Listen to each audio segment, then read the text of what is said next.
Hello दोस्तों, स्वागत है मन अति सुंदर सीरियल में। दोस्तों, कहानी में आने वाली है एक बहुत बड़ा ट्विस्ट। राधिया अब मन ही मन ठान लेती है कि वो किसी भी हाल में दादी की याददाश्त वापस लेकर रहेगी, क्योंकि दादी ने गलती से 2 बार राधिया को बहू कहकर पुकार लिया था। इसी उम्मीद में राधिया अपने फैमिली डॉक्टर से मदद लेती है। डॉक्टर बताते हैं कि अगर दादी को पुरानी यादों से जोड़ा जाए तो शायद उनकी याददाश्त वापस आ सके। इसी बात पर राधिया एक प्लान बनाती है। वो अपनी शादी की सारी तस्वीरें दादी के कमरे में सजा देती है। जैसे ही दादी कमरे में आती है, ये सब देखकर वो हैरान रह जाती है। तभी दादी की नजर राधिया पर पड़ती है। दादी मन ही मन सोचती है, ये जरूर गोलमुखी का कोई नया प्लान है। और फिर दादी बेहोश होने का नाटक करती है और जोर से चिल्लाती है। आवाज सुनकर पूरा घर इकट्ठा हो जाता है। प्रथम और ओंकार राधिया पर बहुत गुस्सा करते हैं। ये सब देखकर निहारिका मन ही मन बहुत खुश होती है।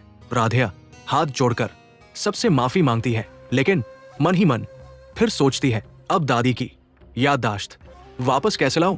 तभी उसके दिमाग में एक और प्लान आता है। राधिया गौरी के इवेंट का सामान रखने का बहाना बनाकर रजनी से कहती है कि वो सामान स्टोर रूम में रखते, लेकिन असल में राधिया का प्लान कुछ और ही होता है। वो स्टोर रूम में एक मोटी दुल्हन और एक पतले दूल्हे के पुतले बैठा देती है। कुछ देर बाद दादी निहारिका को ढूंढते हुए उसी कमरे में आती है। जैसे ही दादी की नजर दूल्हा दुल्हन पर पड़ती है, वो घबरा जाती है और उन पुतलों को मारने लगती है।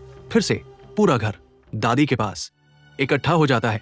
सब लोग राधिया को डांटते हैं कि उसने फिर से दादी को बीमार करने की कोशिश की है। तभी राधिया सफाई देती है, ये तो गौरी दीदी के इवेंट का सामान है, मैंने माजी से पहले ही कह दिया था। इस तरह राधिया का ये प्लान भी फेल हो जाता है, लेकिन राधिया हार नहीं मानती।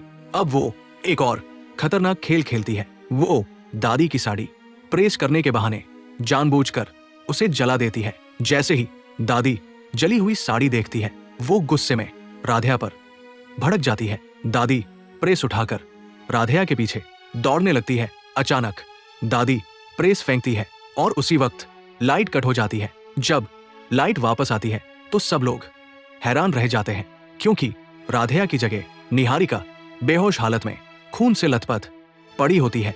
तभी अचानक वहां पुलिस आ जाती है।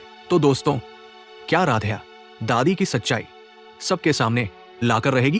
क्या दादी अपने मुंह से अपनी सच्चाई कबूल करेगी, या फिर एक बार फिर कोई नया नाटक होगा? जानने के लिए अगला एपिसोड जरूर देखिए और हमारे चैनल को सब्सक्राइब, लाइक और शेयर करना मत भूलिए।